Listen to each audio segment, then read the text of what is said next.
Fala pessoal, vamos lá, ponto a ponto, né? Muitos de vocês, amigos, filhos espirituais nossos e gente curiosa que caiu de paraquedas nesses dias sobre a situação envolvendo a denúncia contra o pastor de Goiânia. Então gostaria de desenvolver um raciocínio aqui ponto por ponto, tá bom? Primeiro, a denúncia não cabe a mim, eu sou transmissor de informação. Então a informação chega a mim, ela é tipificada como crime e eu fui o auxiliador das vítimas a fazerem a denúncia, já que quase pastor nenhum nessa nação está disposto a dar visibilidade aos invisíveis. Eles são perpetuadores de todo tipo de violência cometida contra mulheres e crianças. Então, o escândalo não vem por meio de quem auxilia a vítima ou transmite a informação. O escândalo é de quem cometeu o pecado. Primeiro ponto. Segundo ponto, todos os meus projetos de auxílio às mulheres já existem antes da possibilidade de denúncia a pastores. Então, o projeto não é um projeto contra alguém, é a favor de alguém. Então, não tem nada a ver com pastores que pecam, caem e usam o rebanho de Jesus para tomarem vantagens financeiras e sexuais.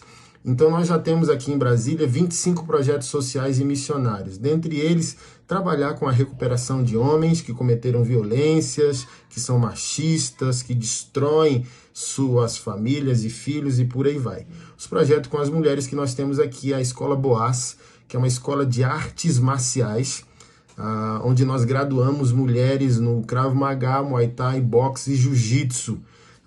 E já existem mulheres graduadas aí no Krav Maga para aprenderem, né, a se defender em situações de crise e violência. Cremos que o homem pode ser transformado, enquanto ele não é transformado, a mulher não precisa e não pode ser saco de pancada e nem experimento religioso para o arrependimento masculino.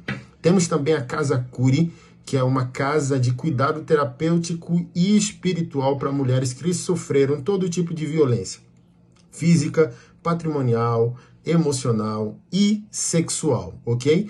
E nós temos um terreno na BR-060 que liga Brasília a Goiânia de 40 mil metros quadrados, onde nós estamos aguardando apenas o recurso para começarmos a construção de um complexo para o cuidado da mulher, mas também para o empreendedorismo feminino, porque a violência patrimonial é a rédea para que a mulher permaneça sob o controle do homem e ele seja agente de todo tipo de violência contra ela.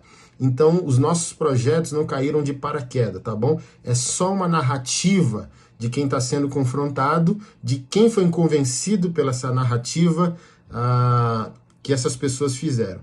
Terceiro ponto, não assisti os vídeos do casal, eu tenho vergonha da vergonha alheia, não me interesso por isso, porque, como disse, não é contra alguém, é a favor de alguém. E eles podem falar o que bem entender, os fatos e a lei vão provar outra coisa, tá bom? Vida que segue. Próximo ponto. Para nos dar respaldo, já fizemos denúncias de membros da nossa própria igreja local. Então, aqui não é uma caça às bruxas pastoral. Pessoas na nossa igreja foram denunciados, porque nem todo pecado é crime, mas tudo aquilo que a lei vai afirmar que é crime, primeiro denúncia, depois confronto ao pecado que a pessoa comete. Se não houver arrependimento genuíno, e arrependimento genuíno não é lágrima de crocodilo para pedir perdão público, sem pedir perdão à vítima, é Zaqueu. Quando salvação entrou na casa de Zaqueu, Zaqueu disse a Jesus, eu vou pagar todo mundo que eu defraudei. E Jesus falou, salvação entrou nessa casa. Então, arrependimento é bater na porta da vítima, pedir perdão a ela e à sua família, aos seus pais. Sem isso, eu não creio que há arrependimento nenhum. Próximo ponto é que a denúncia que foi feita não é uma mulher denunciando, são várias mulheres. Então, algumas mulheres denunciaram, outras estão em silêncio, envolvendo até líderes e voluntárias da própria igreja sobre o aval da mesma liderança, porque o pecado não é só do pastor que foi denunciado. Então os outros pastores, em breve, da mesma igreja, também serão denunciados, porque o padrão se replicou, né? A unção e a safadeza desce da barba do Arão e toca ao povo de Deus. Aquilo que o líder principal decide viver em santidade ou em pecado, ativa o povo de Deus. Então não é sobre um pastor, é sobre boa parte dos pastores que congregam na mesma igreja. E em breve vocês vão ver que não se trata de um homem, mas de mais de um homem na mesma igreja que se dizem pastores, com aspas bem grande, tá bom? Sim, mesmo que eu não tenha assistido o vídeo, algumas pessoas que me amam, são próximas a mim, citaram algumas coisas. Eu não gosto de ouvir muito essas horas, não me interesso profundamente, entendeu? Como disse, não é contra eles, é a favor das vítimas. Mas essas pessoas soltaram que foram ditas no vídeo que eu preguei na igreja, e a igreja me deu boas ofertas e tal. Então, sim, preguei de 2 a 3 vezes nessa igreja, e as ofertas foram ofertas, sei lá, entre R$1.000 e R$2.000 cada uma. Nunca tive tempo de mesa com esse casal, no mínimo 50 minutos comendo uma comida lá mesmo na igreja, mas não são meus amigos e não tivemos tempo de qualidade de mesa, até para eu interpretar o espírito, o motivo e o caráter do casal, tá bom? E houve em um desses cultos, sim, uma oferta de mais ou menos R$10.000 direcionadas aos projetos. Apresentamos os projetos e a oferta não foi deles, do casal, e nem da igreja como instituição. A oferta foi do povo, na hora do culto. E, por incrível que pareça, é uma congregação especial. A graça de Deus não depende que o líder esteja em santidade, porque a igreja não é um homem, a igreja é um corpo. Então eu ficava extremamente impactado pela unção disponível naquele lugar, e até perguntei a Deus, por que tanta unção nesse lugar? Muito pecador, filho, por metro quadrado, querendo mudança, arrependimento, julgando que nessa igreja eles encontraram amparo, consolo, por isso da minha indignação, né? Um povo que está colocando sua esperança na referência pastoral que está em cima do altar, decepcionada porque descobre que esse homem, ao dizer a paz do Senhor, talvez não está dizendo paz do Senhor, mas está com um plano defraudador dentro de si. Próximo ponto. Não sou amigo deles, sou amigo de Jesus, um servo fiel da igreja de Jesus, e justamente os meus amigos não traem Jesus e nem usam o povo de Deus. Não, a oferta deles e nenhuma oferta compra meu caráter. A oferta poderia ter sido de 1 milhão, entendeu? Faria tudo de novo. Por quê? Todo o dinheiro que levantei no meu ministério foi usado para a glória de Jesus. Coloca a Receita Federal, a polícia atrás de mim. Não há enriquecimento ilícito por meio do ministério.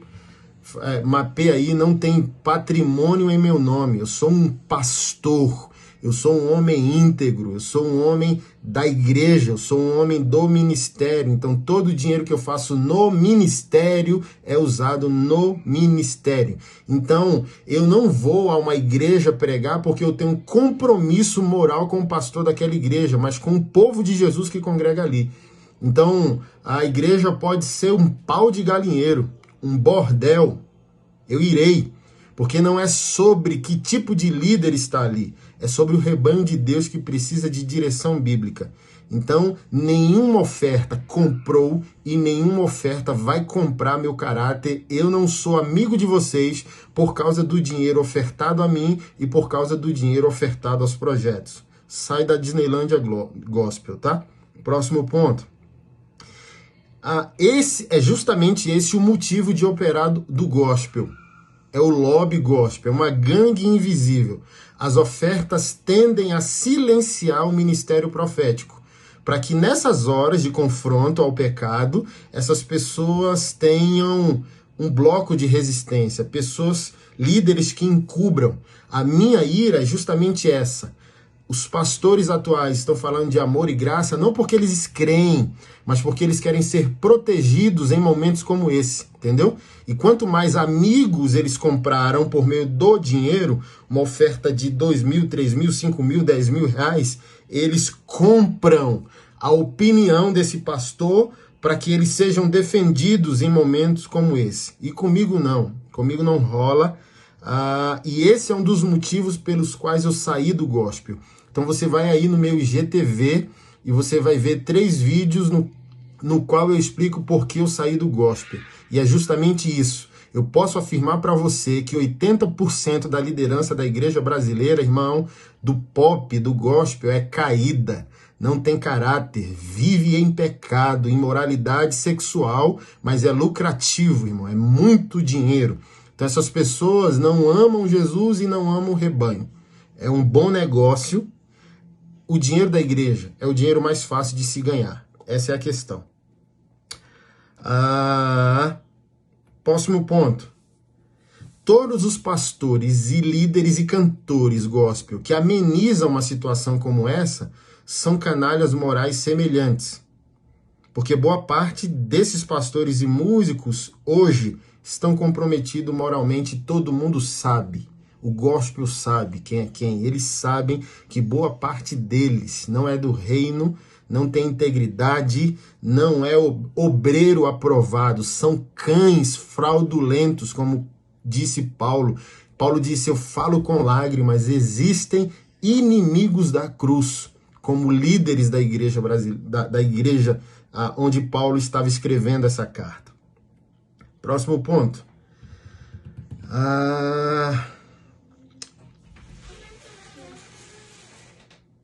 Ao lidar com essa situação em si, quando essas denúncias chegaram a mim, o vespeiro é muito grande, porque algumas mulheres fizeram denúncia, outras não estão fazendo por medo e receio, porque isso é muito poderoso, né? Envolve dinheiro, envolve outras pessoas, envolve a síndrome que os pastores atuais sofrem, né? Que é ganho material, ganho de poder e fama. Então afeta justamente esses 3 pilares. Por isso que eles não largam o ministério, mesmo que é em pecado, né? E ao lidar com essa situação, irmão, quando as mulheres entram em contato, já está linkado com outros. Por exemplo, em um dos pastores dessa mesma igreja que está sendo confrontado, o assédio cometido contra uma das mulheres já está linkado com um gospel famoso do Rio de Janeiro. E o medo desses caras, por isso que eles se organizam em bando, em grupo, fazendo uma gangue invisível, é porque se você tirar uma carta do baralho, você atrapalha o baralho inteiro.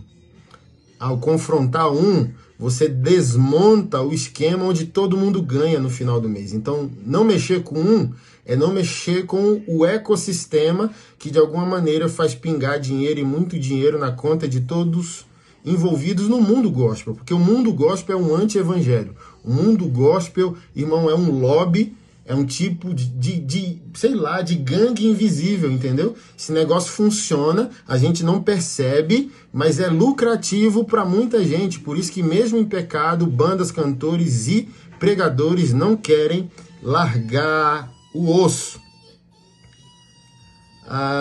E por último ponto, por qual motivo você não ligou para a mulher desse pastor? Irmão, porque no final das contas é tudo farinha do mesmo saco. Você acha que as dondocas gospel querem abrir mão do luxo dos apartamentos e da Land Rover na garagem? Não é amor ao cara, não é amor ao povo de Deus. Business é negócio da fé e é o negócio mais rentável e mais fácil. A igreja é lugar onde vagabundo achou a maneira mais fácil de fazer dinheiro. Então, essas pessoas criam uma narrativa vitimista para se protegerem nesse momento de confronto moral, não porque elas amam o marido, não porque elas creem no evangelho, tá? Mas porque, irmão, é um padrão extremamente luxuoso. Que dondoca gospel quer abrir a mão de um bom apartamento, de um carro importado? às vezes de um carro blindado, de sofrer em férias na Europa, nos Estados Unidos, ou seja lá o que for. Então, irmão, eu não tenho compromisso com púlpito, eu não tenho compromisso com líder. Meu compromisso é com a Bíblia, meu compromisso é com o povo, o rebanho. Você quer ver aqui? Só para tirar, não encare isso de maneira emocional, mas de maneira bíblica. E o problema do povo de Deus é que o povo de Deus está encarando situações como essa, irmão, através da emoção. Parem de ler gibi, parem de ler horóscopo e vão ler as Sagradas Escrituras, tá bom? Jesus Cristo disse em Mateus capítulo 18 o seguinte: se alguém fizer tropeçar um desses pequeninos que crê em mim, melhor seria amarrar uma pedra no pescoço e se afogar nas profundezas do mar. O próprio Cristo disse: se adianta, macho, porque quando a gente se encontrar, se você fez mal ao meu rebanho, tu vai ter que pagar um boleto que tu não consegue pagar. Então, irmão, um pastor bíblico, como eu desejo ser, não tem compromisso com sacerdotes. Jesus, no seu tempo, não tinha compromisso com sacerdotes. O compromisso era com o povo. O compromisso era com os pequeninos. Ah, Anderson, não pode julgar. Julgar o quê, macho? Não quero que o cara seja destruído. Não quero que o cara seja aniquilado. Eu quero que o cara se torne consciente. Iago Martins disse algo: se é pastor e é famoso e caiu em moralidade sexual, apaga tuas redes sociais, pede desculpa publicamente às vítimas, some por 10 anos, vai cuidar de si e da tua esposa. Só daqui a 10 anos a gente quer te ver de volta. Porque o mínimo que se pede de um pastor é que ele seja íntegro. Se é pastor, pastor peca, é íntegro. E íntegro, irmão, não é vir chorar publicamente para comprar a narrativa de que, olha só, a esquerda fez um bom trabalho, ela tornou a nação moralmente imbecil. A narrativa de que o opressor é uma possível vítima tomou conta do nosso inconsciente coletivo. Não, irmão, o evangelho, assim como é prioridade ao pobre, é prioridade à vítima. Jesus nunca teve compromisso com o rico antes de ter com o pobre. Jesus nunca teve compromisso com o opressor antes de ter compromisso com o oprimido, tá bom? Então a gente está seguindo Bíblia. O próprio Paulo disse que aquele que se diz pastor e vive em constante pecado, que ele seja repreendido publicamente para que os outros temam. É porque vocês estão lendo muito história em quadrinho, muito horóscopo, e estão ouvindo muito os coaches que se dizem pastor, que fala sobre performance, que Jesus quer que você seja a melhor versão de si mesmo. Jesus quer matar a tua natureza adâmica. Então é isso. Espero ter sido coerente nas respostas a quem eu estou falando. Ao povo que me foi confiado, ao povo que me segue, ao povo que me ouve, respondendo todas as perguntas de vocês. Tá bom? E enfatizando isso, nenhum dos meus trabalhos, assim como eu interfiro na violência que um homem comum comete com a esposa, não seria diferente eu entrar no meio da violência que um pastor, aspas, comete contra uma ovelha. Não é contra o homem agressor, não é contra o falso pastor, é a favor da vítima. Os meus projetos não são projetos contra alguém, mas em favor de alguém. E a pessoa que cometeu o erro, ou o pecado, ou o crime, o que vai acontecer com ela é responsabilidade dela. E os filhos, a família, responsabilidade dele, que ele pensasse 2 vezes antes de cometer atrocidades contra o outro. Porque olha só, e o outro lado? Um monte de pastor, irmão, do lado de quem comete esse tipo de coisa. É porque esse pessoal parece que não tem filho. Vão ligar para as vítimas primeiro. Cara, vocês vão passar vergonha quando vocês encontrarem Jesus. É porque vocês não sabem mais se envergonhar. Os profetas do Antigo Testamento disse: os profetas se venderam e caíram. Os homens de Deus se venderam e caíram. Eles curam superficialmente as feridas do meu povo, dizendo paz, paz, onde não há paz. E eles não sabem mais se envergonhar, porque não tem integridade mais, nem caráter. A gente só consegue se arrepender quando a gente é íntegro, quando a gente tem caráter. Pode, aspas, pecar, mas como Davi pecou. Mas um arrependimento amplo e pleno depende de caráter, de integridade. E parte dos pastores no Brasil perdeu isso. E esses pastores sabem quem está em pecado e não fazem nada. Então, olha só, se é uma guerra e se o pau tem que quebrar, eu aceito a guerra e o pau vai quebrar. Mas pode saber, igreja brasileira, eu amo Jesus, eu amo a igreja e o pau vai quebrar e vocês vão saber que nem tudo aquilo que reluz é ouro. Que esses homens que vocês compram livros, exaltam nas redes sociais, no final da conta, está de olho na tua esposa e na tua filha no final do culto. Deus abençoe.